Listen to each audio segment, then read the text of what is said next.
How de facto, pterodactyl, when I'm micro and macro my mind. Why would I try to hide the fact that I'm jacked to be actually naturally high? Alright guys, Ian and Stu, Central Coast Disc Golf, and we are back with part 2 of MPO round 2 out at Slippery Rock State University. And we're starting off Lead card, yeah. We're starting off our part 2 on hole 10, which is an uphill shot out of the woods into the open. And I saw a lot of kind of like anti-flex forehands. yeah, because there's kind of a direct line making the hole a little, and it's hard to skip uphill. Yeah. Advance it and skip uphill. Exactly. So this is looking back from the basket towards the tee. You can see it back there in the woods. Simon has the box. Ripping out his PD2. One of his more beat ones. And finishes a little left. Pretty much pin high, but farther away than he wanted. Paul McBeth throwing one of his Star Destroyers. Low, but gets a world champ skip, Stu. I think he played it. He knew that was going to happen. Yeah.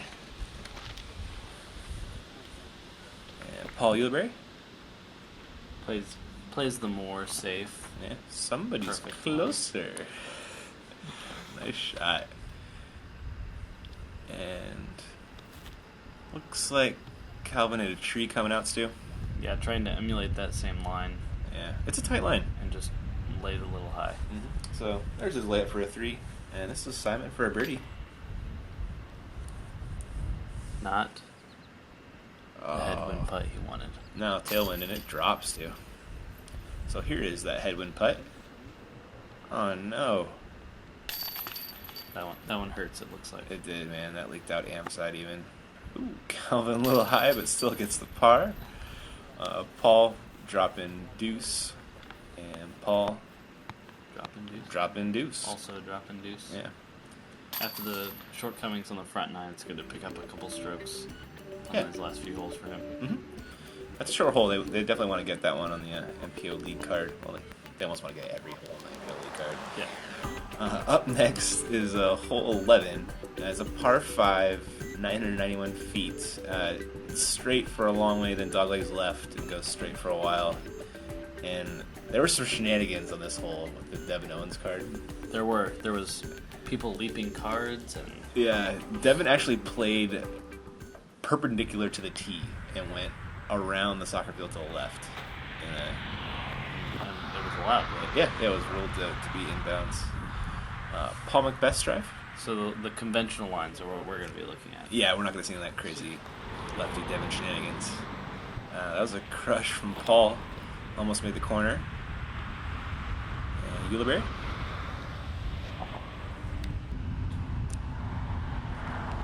Well played. Yeah, it's the shorter you are here, the less likely you're going to be able to make it all the way to the hole on your second shot. Yeah, it's a really big throw to get there into. I don't think we saw anyone do it. I don't think it's quite doable. Simon's pull right up the middle. Just riding the ante, the late flex. Yeah, perfectly middle of the fairway. So Calvin went OB on his drive. This is his second shot, trying to get around the corner a little bit. Looks like he's doing that pretty nicely. Should be able to get up and down from there. Ulibarri cutting the corner a little bit, but flipping Stu. He gave it a little too much stank. He did. Finished right, but I believe he still is in bounds. Stayed in bounds. Yeah. Okay. And Paul McBeth. Kind of similar. Yeah, did get to the corner, and he could reach this with a great pull. That was pretty great. That was pretty awesome. He might have a putt from there, we'll see. Simon, his second shot. Paul and Simon were like 5 feet apart. You got to think that he wants to put a similar shot down after seeing that. Yeah, if I make it reach the basket from there, it's Simon. But he did turn that one over a little much, and he actually did finish OB Stu by like a foot. It's kind of reminiscent of USDGC OB type situations. Yeah. Wide open, but lots of ropes. Ulibarri with the forehand upshot. Looks pretty parked. This is Simon's fourth shot after an OB stroke.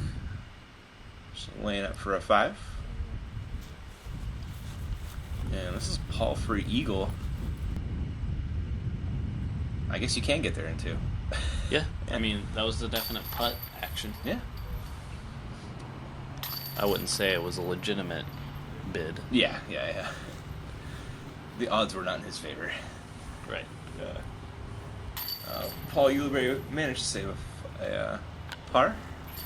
And then that whole way, we sort of sneakily crept up a hill, and Yeah. now we're at the top of the hill. Yeah, true. Right. Paul taps in his 4. Some nice birdies from Ulibarri and McBeth. Pars for Simon and Calvin. And we're on to hole 12, par 4. And you're throwing significantly downhill. There's OB right. Once you're off the grass, you're OB. This is looking down at the bottom of the hill towards the basket. And there's some rough kind of separating parts of the fairway as well. Mm-hmm. And this is looking back towards the tee from the basket. Paul McBeth on the box. Gotta imagine that's a Star Destroyer. And it seemed like, at least from the drives I was seeing, Mm-hmm. pretty much everyone's landing in that enormous patch of rough in the fairway. So yeah. How much money do you think Paul McBeth has made Avery Jenkins by selling those Star Destroyers? If they're all stamped with his name, They are. uh, A lot. enough to still be playing disc golf for a living. Yeah, right. Ulibarri, right in the middle of the fairway. And Calvin, also just a really clean pull. You don't really need to do too much here. Just get to the bottom of the hill and stay in bounds. And they should be able to get there on their second shot. Simon, he's going to crush it, throwing out his PD2. Yeah, because there's no real sticky OB directly around the pin. Yeah, exactly. Kind of got some open area to work. Yeah, the OB kind of goes away as you get closer to the basket. That was a nice upshot from Calvin, I want to say. Yeah, I think that's right. Mm-hmm. That was from distance. And Yuli opted for the forehand, which... I like. Yeah. I like the landing area of the forehand. Oh, and so does Paul. Yeah. That was really nice. He knows his bag. He does. Simon opted for the backhand hyzer line. Fading towards the bucket, get up that hill. Oh, that'll work. It's a little short, actually. But definitely within Simon's range. And Paul finished a little short left, but again, within his range. And this is going to be Simon for birdie. Oh. Airmailed that one. And not happy immediately out of his hand with that. Yeah. Paul capitalizes. Getting a stroke on Simon right there. Nice birdie. Simon does make the comebacker for a par. And Ulibarri and Calvin have some drop-in birdies. Well, pretty much anyway. Pro drop-ins. From 6 feet. Knee knockers, pro drop-ins. And what a great up from Calvin right there. So we got Paul McBeth, 17 down, 3 strokes over the rest of the card. At least that is. And we're on to hole 13, another par 4, 566. This one is going back uphill again. And this is looking back towards the tee from the basket. And the farther left you are, the more likely you are to see the basket for your second shot. Paul McBeth throws his Star Destroyer on an Annie line. Keeping in mind that there is OB left as well. Oh, is there? Yeah. Oh, okay. A whole gravel path on the left side. Oh, gotcha. So there. Paul, right up the middle. Yeah, that leaves you with, like 150 in. Mm-hmm. Pretty basic upshot for these guys. Yeah, this should be a must birdie for the MPO's division. Calvin a little too much Annie on his drive, and Simon busting out a 360. Simon challenged you to watch this. Yeah. Did he? Or film this. I don't know. This is Calvin's second shot, and it is blind. But that was pretty decent. Yuli throwing the forehand. There you see the flag on top of the bucket right there. Finished a little right. And this is Simon, who almost got pin highs too. Like 566 uphill, and he's pretty much pin high. So, he was tired of putting, I think. Yeah, I think so. He put himself inside. And tapping. Paul was running that eagle. He was pretty disappointed with that shot right there. Oh, Ulibarri! Oh, buddy. He had some words for himself. He did. He was not stoked off that one. And Calvin Calvin quietly just chugging along. Yeah, playing solid golf all day. Yeah. Making a birdie there. Simon making a birdie. And Paul. This is a tiny little comebacker. Carding the 3. Keeping the box. Yep. As McBeth is wont to do. And Paul Ulibarri, reluctant par. Unfortunate right there. Paul's down to 18 down.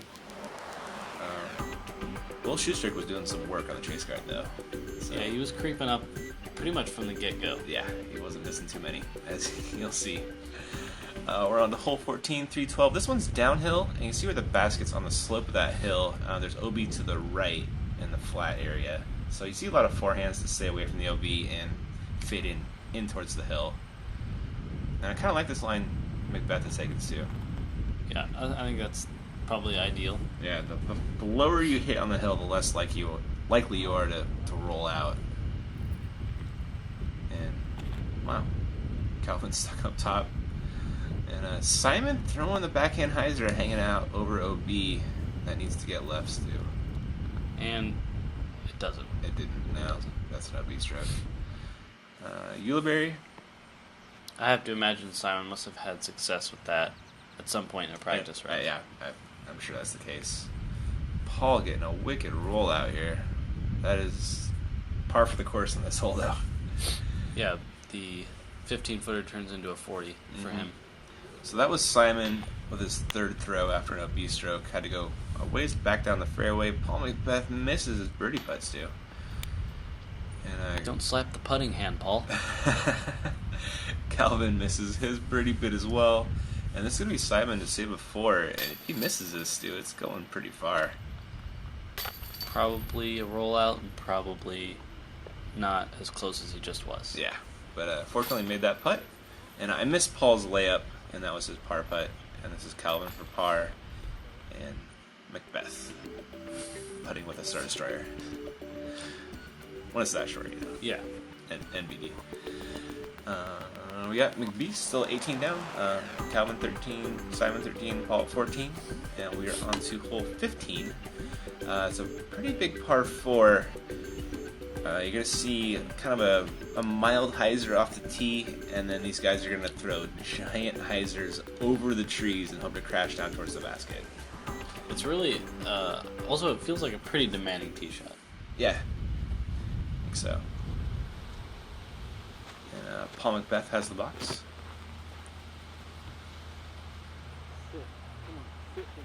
And ripping out his Star Destroyer.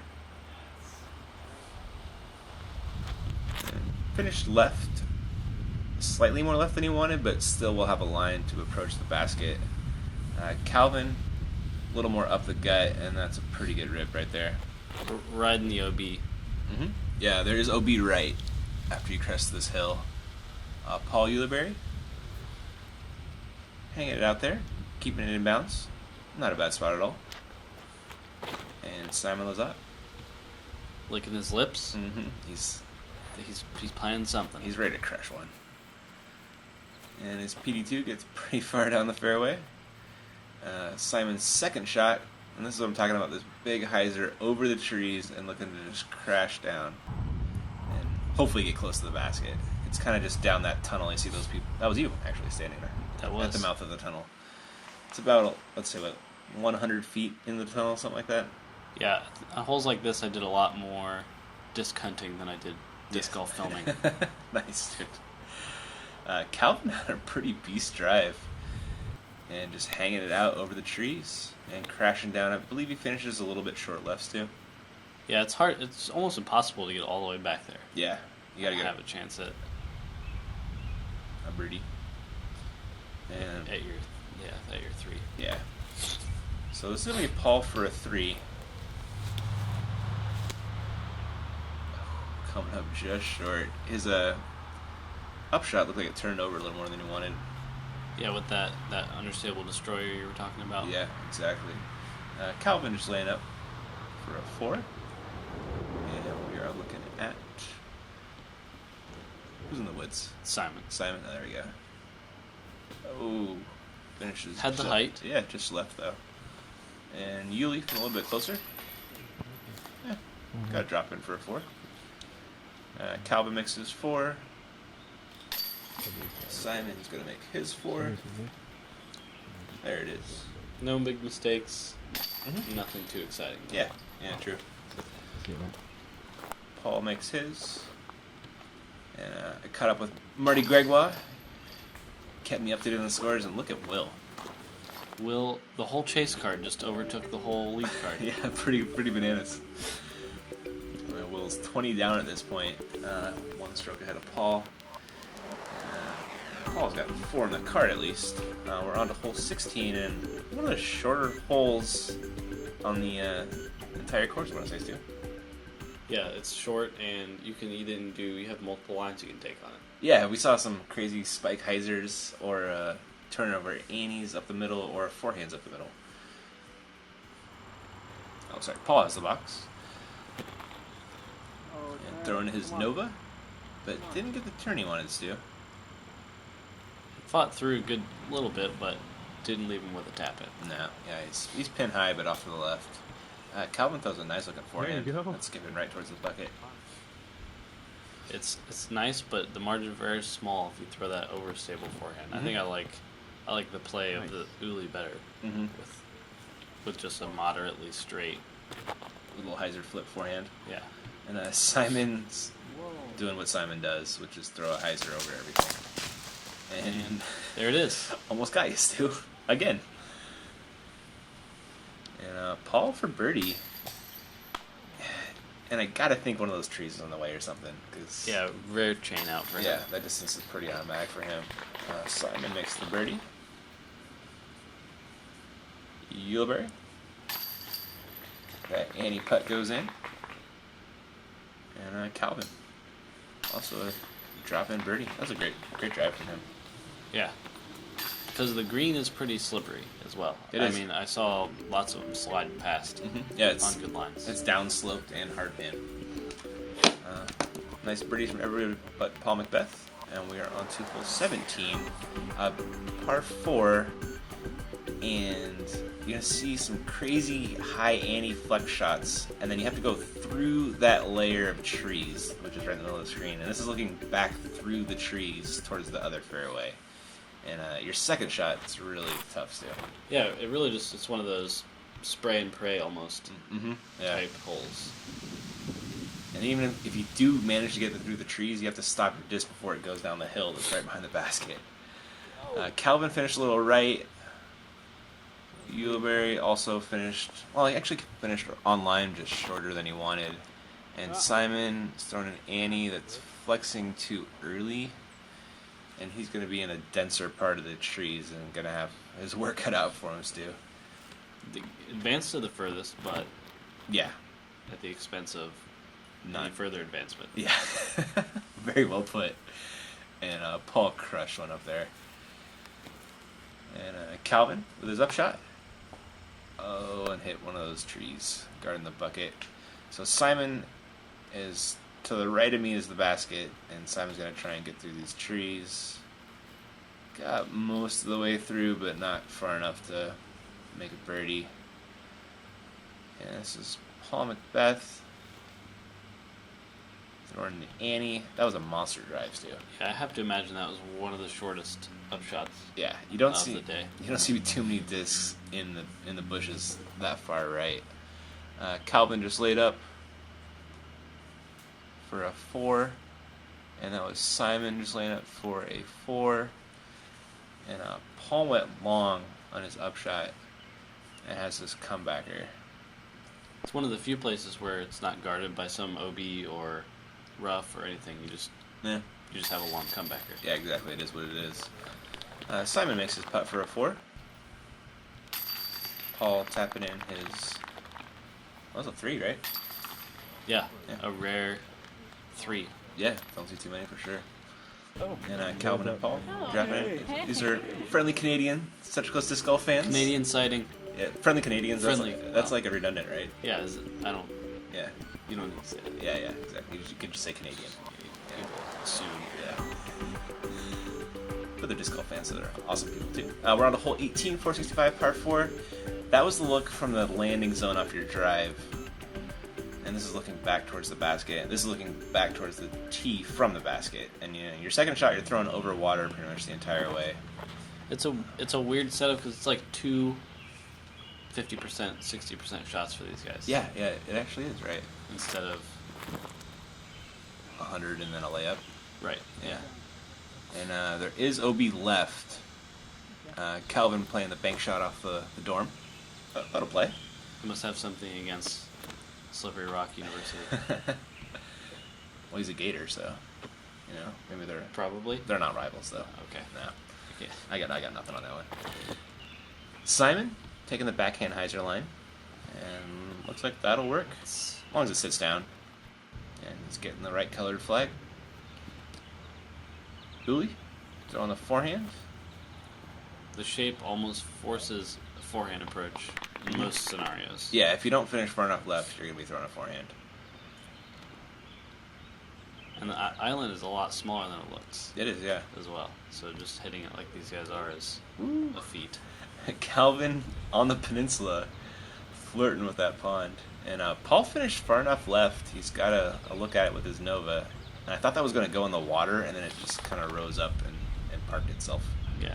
And didn't go in the water, and went in the basket. Yeah, exactly. Simon, also able to throw a backhand. Comes up a little shorter than Paul, but still that's... Makeable range. Yeah. Way to finish, Calvin. Yeah, way to finish strong. Snuck it over the basket. And Ulibarri, also a strong finish. After, a somewhat shaky start, Yeah, it's good to make those putts coming in and going out. exactly. Paul and Simon also making birds. And that is all we got for part 2, guys. Round 2. Part 2 of round 2. Part 2 of round 2, yeah. Tomorrow, we're going to be filming round 4. We filmed round 3 chase card. Marty filmed round 3 league card. Expect that tomorrow, along with this video. I guess they're watching it right now, though, right? So it's today. Yeah, whenever they watch this. Marty's league card should be up. You should watch that, too. Yeah. But thanks for watching, guys, and we'll catch you in the next one.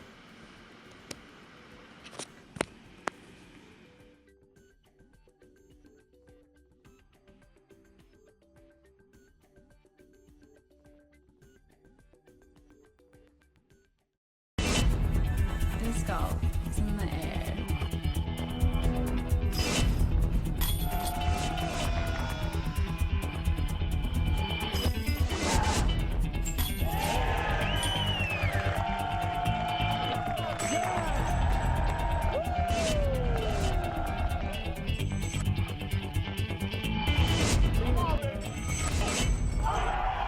Join the excitement at pdga.com.